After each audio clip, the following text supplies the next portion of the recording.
ጠቅላይ ሚኒስትር አብይ አህመድ በ49 ዓመታቸው ሁለተኛውን የጠቅላይ ሚኒስትርነት ዘመነ ስልጣን ሰከንድ ተርምን እንደተጠበቀው መጎናጸፋቸው እርግጥ ሆኗል። አብይ ለቀጣዮቹ 5 ዓመታት ከፍተኛ ድምጽ ባመጣው ፓርቲያቸው አማካኝነት ኢትዮጵያን እንደሚመሩ ይጠበቃል። ነገር ግን በሀገሪቱ መቋጫ ያልተገኘላቸውን ግጭቶች እንዴት ይፈቷቸዋል? ቀጠናዊ ውጥረቶችንስ እንዴት ያስተናግዳሉ? ሲል ቢቢሲ የጠየቀበትን ትንታኔ የምናጋራችሁ ይሆናል። እንደዚሁም ኦነግ በኦሮሚያ የተነፈገውን ድምጽ በአዲስ አበባ ላይ ማግኘቱ መነጋገሪያ ሆኗል። በዘንድሮ ምርጫ ያልተጠበቀ ውጤት የተመዘገበባቸውን ጣቢያዎች በወፍ በረር እናስቃኛችኋለን። እንደተለመደው እየሰማችሁን አብራችሁን ቆዩም የዘወትር አክብሮታዊ ግብዣችን ነው።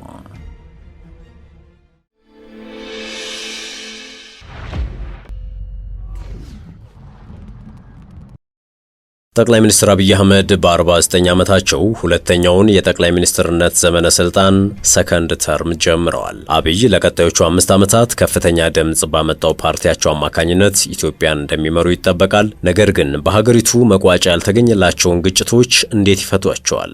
ቢቢሲ የመጪዎቹ ዓመታት የቤት ስራዎች መካከል ዋነኞቹ ናቸው ሲል ዘርዝሯል። ምንም እንኳን ምርጫው የግጭት ጥላ ቢያጠላበትም የጭቆና ክሶች ቢሰሙም እንዲሁም የተቃዋሚ ፓርቲዎች ተሳትፎ አናሳ ቢሆንም የጠቅላይ ሚኒስትር አብይ አህመድ ፓርቲ በአገሪቱ አጠቃላይ ምርጫ ከፍተኛውን የህዝብ ተወካዮች ምክር ቤት መቀመጫን በማሸነፍ የበላይነቱን ይዞ ለመቀጠል ችሏል። ይፋ ከተደረጉት 501 መቀመጫዎች ውስጥ 438ቱን ያገኘው ብልጽግና ፓርቲ አዲስ መንግስት ለመመስረት ይችላል። ጠቅላይ ሚኒስትሩም በቀጣይ ዓመት መስከረም በስልጣናቸው ለመቀጠል ቃለ መሐላ ይፈጽማሉ። ይህ ለአብይ ደጋፊዎች ትልቅ በመሆኑም በበላይነት የሚመሩትን የኢኮኖሚ ለውጥ እንደሚቀጥሉ ያምናሉ። ነገር ግን ሌሎች አብይ ጠቅላይ ሚኒስትር ሆኖ ሲቀጥሉ በህዝብ ብዛት በአፍሪካ ሁለተኛዋ በሆነችው ሀገር ውስጥ ያሉትን የክፍፍልና ደህንነት ተግዳሮቶች እየተባባሱ ይሄዳሉ ብለው ይሰጋሉ። የ49 ዓመቱ ጠቅላይ ሚኒስትር ለመጀመሪያ ጊዜ ወደ ስልጣን የመጡት በ2010 የተካሄዱ ተቃውሞዎችን ተከትሎ ሲሆን መጀመሪያ ላይ ስለ አንድነት ባደረጉት ጥሪ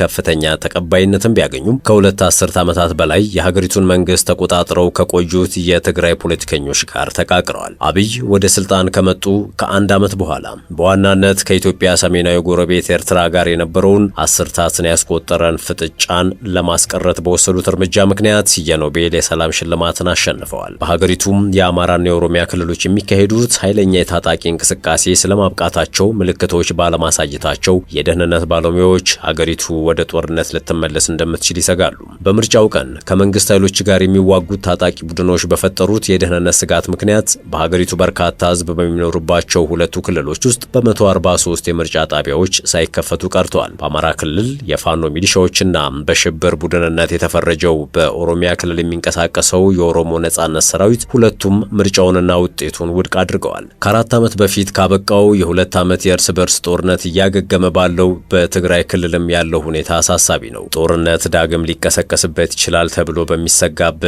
6 ሚሊዮን ነዋሪዎች ያሉት የትግራይ ክልል ምርጫ አልተካሄደበትም። ትግራይ በ2 ዓመት ጦርነት ወታደሮቿ ከኢትዮጵያ መንግስት ኃይሎችን ደግፈው ከተዋጉት ከኤርትራ ጋር ትዋሰናለች። ውድቅ ብታደርገውም በወታደሮቿ ትግራይ ውስጥ ሰፊ የሆነ ግፍ ፈጽመዋል ተብለው ይከሰሳሉ። ነገር ግን ጦርነቱ ካበቃ በኋላ የአዲስ አበባና የአስመራ ግንኙነት በፍጥነት ተበላሽቷል። ባለፉት 3 ዓመታት ጠቅላይ ሚኒስትር አብይ ሀገራቸው በ1985 ኤርትራ ስትገነጠል ኢትዮጵያ ያጣችውን የቀይ ባህር ወደብን መልሳ ማግኘት እንዳለባት በተደጋጋሚ ሲናገሩ ቆይተዋል። ለዚህም 1350 ኪሎ ሜትር የባህር ዳር ቻ ያላት ኤርትራ ወደብ አልባ የሆነችውን ኢትዮጵያን ግዛት በማስፋፋት ምኞት ትከሳታለች። በሚያስደንቅ ሁኔታ አስመራ ሆኖ ወዳጅነቷን ከትግራይ መሪዎች ጋር በማድረጓ ዳግም ግጭት የሚቀሰቀስ ከሆነ ቀደም ሲል ከነበረው በተቃራኒ ኤርትራ ለትግራይ ኃይሎች የምትወግን ይመስላል። አዲስ አበባም ከኢትዮጵያና ኤርትራ ጋር በምትዋሰነው ሱዳን ውስጥ በሚካሄደው የእርስ በርስ ጦርነት ተሳትፎ እንዳላት ትከሰሳለች። ቢቢሲ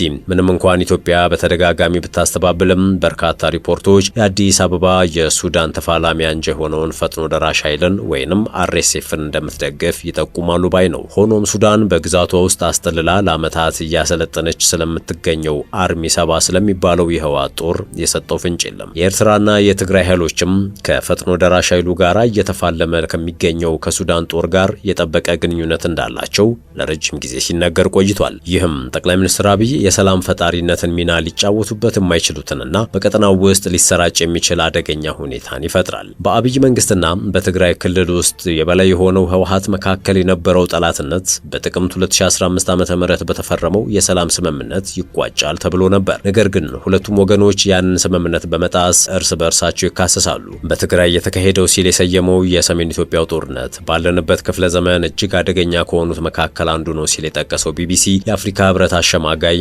ጦርነቱ ክልሉን ወደ ረሃብ እያመራ በነበረበት ወቅት ወደ 600 ሺህ የሚጠጉ ሰዎች እንደሞቱበት ገምቷል። በወቅቱ መንግስት ውድቅ ቢያደርገውም ለክልሉ የሚቀርበውን የምግብ እርዳታ በማገድ ተከሶ ነበር። የተደቀኑት አደጋዎች ተጨባጭና በሁለቱም ወገኖች የሚመሩ ናቸው ሲሉ በአንድ ወቅት ለአሜሪካ የውጭ ጉዳይ ሚኒስቴር ውስጥ ይሰሩ የነበሩት የአፍሪካ ጉዳዮች ተንታኝ ካሜሩን ሁድሰን ነግረውኛል የሚላል ዘገባው። ከምርጫው በፊት ህወሓት በጠቅላይ ሚኒስትር አብይ የተሾመውን የክልሉን ጊዜያዊ አስተዳደር አፍርሶ ከጦርነቱ በፊት የነበረውን አስተዳደር ወደ ነበረበት መልሷል። ህወሓቶች እየጨመረ ላለው ውጥረት ተጠያቂ ናቸው፣ ለጦርነት ዳግም ዝግጅት እያደረጉ መሆኑን የሚጠቁሙ እንቅስቃሴዎችንና መግለጫዎችን ሲሰጡ ቆይተዋል ሲሉ ሃድሰን ይናገራሉ። ህወሓት ወጣቶችን በግዳጅ ወደ ሰራዊቱ እንዲቀላቀሉ እያስገደደ መሆኑን የሚያመለክቱ ዘገባዎች እየወጡ ነው። በትግራይ የሚንቀሳቀሰው ተቃዋሚው የሳልሳይ ወያነ ፓርቲ የፖለቲካ አባል የሆኑት ሸዊት ውዳሴ እንደተናገሩት በርካታ ወጣቶች ለውትድርና እየተመለመሉ በመሆኑ የትግራይ ህዝብ ስጋት ውስጥ ነው። የአውሮፓ ህብረት በሰሜን ኢትዮጵያ ውስጥ ያለው ውጥረት በአፋጣኝ እንዲረግብ በቅርቡ ባወጣው ማስጠንቀቂያ ጠይቆ ነበረ። በፌዴራል መንግስቱና በህወሓት መካከል ከ4 ዓመት በፊት ለተደረሰው የሰላም ስምምነት ዋና አሸማጋይ የነበረችው አሜሪካ ባለፈው ሳምንት አክራሪ የህወሓት አባላትና የቅርብ ቤተሰቦቻቸውን ኢላማ ያደረገ የቪዛ እገዳ ጥላለች። እገዳው እነማንን እንደሚመለከት በስም ባይጠቅስም በትግራይ ክልል የተፈጠረውን ቀውስ ለመፍታት የሚደረገውን ጥረት የሚያደናቅፉ ወይንም ተባባሪዎቹን የሚመለከት ነው ተብሏል። በዓለም አቀፍ የክራይሲስ ግሩፕ የባለሙያዎች ቡድን የአፍሪካ ቀንድ ተንታኝ የሆኑት ማግነስ ቴይለር በፍጥነት ወደ ጦርነት ይገባል ብለው አያምኑም፣ ነገር ግን እየቀጠለ ያለው ዝቅተኛ ውጥረት አደገኛ ሁኔታ ነው ብለዋል። አዲስ አበባ ህወሓት ከኢትዮጵያ ጠላቶች ጋር እየወገነ ነው ብላ በምታምንበት በዚህ በጣም በተካረረና መርዛማ ቀጠናዊ ፖለቲካ ውስጥ ትግራይን ማዕከል ያደረገ አካባቢያዊ ግጭት የመፍጠር እድሉ ሰፊ ነው ሲሉ ተናግረዋል። የትግራይ ተቃዋሚ ፖለቲከኛ የሆነው ሸዊት ችግሩ የሁለቱም ወገኖች ግትር መሆንና ልዩነቶቻቸውን በድርድር ለመፍታት ፈቃደኛ ለመሆናቸው ነው ይላል። የበላይነታቸውን ለማረጋገጥ ትክክለኛውን ጊዜ እየጠበቁ እንደሆነ አምናለሁ፣ ይህ ደግሞ ወደ ውጊያ ሊያመራ ይችላል ሲል ነው የገለጸው። እንደ ሃድሰን ገለጻ ደግሞ የሚቀጥሉት ወራት የኢትዮጵያን የወደፊት እጣ ፈንታ የሚወስኑ ሊሆኑ ይችላሉ። ብዙዎቻችን አብይ የፖለቲካ ስልጣኑን ማጠናከር ለትግራይና ለግጭቱ ለአንዴ እንደሚጠቀምበት መስጋታችን ተገቢ ይመስለኛል ሲሉ ሐሳባቸውን አጋርተዋል። የመረጃ ቅኝታችን እንደቀጠለ ነው። ወደ ሌላኛው ጉዳያችን አመራን። በኦሮሚያ የተነፈገውን ድምጽ በአዲስ አበባ ላይ ማግኘቱ መነጋገሪያ ሆኗል።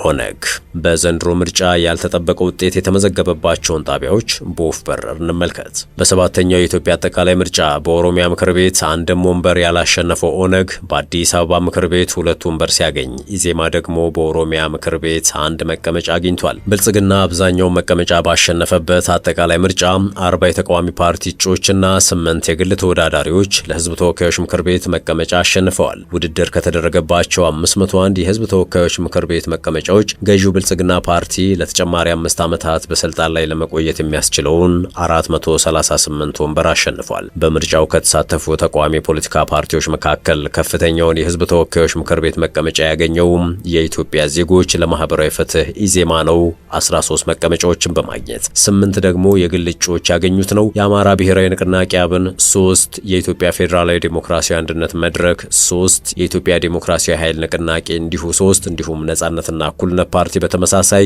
3 መቀመጫዎችን አግኝተዋል። ትብብር ለኢትዮጵያ አንድነት ፓርቲ 2 መቀመጫዎችን ሲያሸንፉ 5 ፓርቲዎች ደግሞ አንዳንድ መቀመጫዎችን አግኝተዋል። በተጨማሪም ብልጽግና ምርጫ በተካሄደባቸው 11 የሀገሪቱ ክልሎች ውስጥ እንዲሁም በዋና ከተማው አዲስ አበባና በድሬዳዋ ምክር ቤቶች ውስጥ ካሉት መቀመጫዎች አብዛኛውን አግኝቷል። ብልጽግና በፌዴራል በክልልና በከተሞች መንግስት ለመመስረት የሚያስችለውን የምክር ቤት መቀመጫዎችን አሸንፈዋል ተብሏል። በዚህም የኦሮሚያን 523፣ የአማራ 257 117፣ የሶማሌ 214፣ የሲዳማ 175፣ የጋምቤላ 176፣ የማዕከላዊ ኢትዮጵያ 143፣ የደቡብ ኢትዮጵያ 182፣ የቤንሻንጉል ጉሙዝ 145፣ የአፋር 124፣ የሐረሪ 32፣ የአዲስ አበባ 134 እና የድሬዳዋ 161 የምክር ቤት መቀመጫዎች እጩዎቹ አሸንፈዋል። 158 መቀመጫዎች ላሉት የዋና ከተማዋ የአዲስ አበባ ምክር ቤት መቀመጫዎች ከተወዳደሩት ፓርቲዎችና የግል እጩዎች መካከል ብልጽግና 134ቱን ሲያሸንፍ፣ ኢዜማ 8፣ አንድ ኢትዮጵያ ፓርቲ 4፣ ህዳሴ፣ ትብብር ለኢትዮጵያ አንድነት፣ ሰላም ለኢትዮጵያና ኦነግ 2 መቀመጫዎችን አሸንፈዋል። 3 ፓርቲዎችና አንድ የግል ተወዳዳሪም አንዳንድ ወንበር ተጋርተዋል። 528 መቀመጫዎች ካሉት የኦሮሚያ ክልል ምክር ቤት ውስጥ ብልጽግና 523ቱን ሲያሸንፍ የግል ተወዳዳሪዎች 4ቱን እንዲሁም የኢትዮጵያ ዜጎች ለማህበራዊ ፍትህ ኢዜማ 1 መቀመጫ አሸንፈዋል። በበርካታ የኦሮሚያ ክልል ቦታዎች ላይ እጩዎችን ያቀረበው በኦሮሚያ ከሚንቀሳቀሱ ዋነኛ ፓርቲዎች መካከል የሆነው የኦሮሞ ነጻነት ግንባር ኦነግ በፌዴራልም ሆነ በክልሉ ምክር ቤት 1 መቀመጫ ባያሸንፍም በአዲስ አበባ ከተማ ምክር ቤት 2 መቀመጫዎችን አግኝቷል። ግንቦት 24 2018 ዓ.ም ከትግራይ ክልልና ከአንዳንድ አካባቢዎች ውጪ በመላው ሀገሪቱ ለተካሄደው ምርጫ ከ54 ሚሊዮን በላይ ሰዎች በመራጭነት የተመዘገቡ ሲሆን ከመካከላቸውም 96 በመቶ በላይ የሚሆኑት ድምጽ መስጠታቸውን ነው ከኢትዮጵያ ብሔራዊ ምርጫ ቦርድ የተገኘው መረጃ የሚያመላክተው። ውድ የሸገር ታይምስ ቤተሰቦች የሰዓቱ የመረጃ ቅኝታችን ይህን ይመስል ነበር። ስለተከታተላችሁን ከልብ አመሰገንን። በያላችሁበት ሰናይ ጊዜን ተመኘን።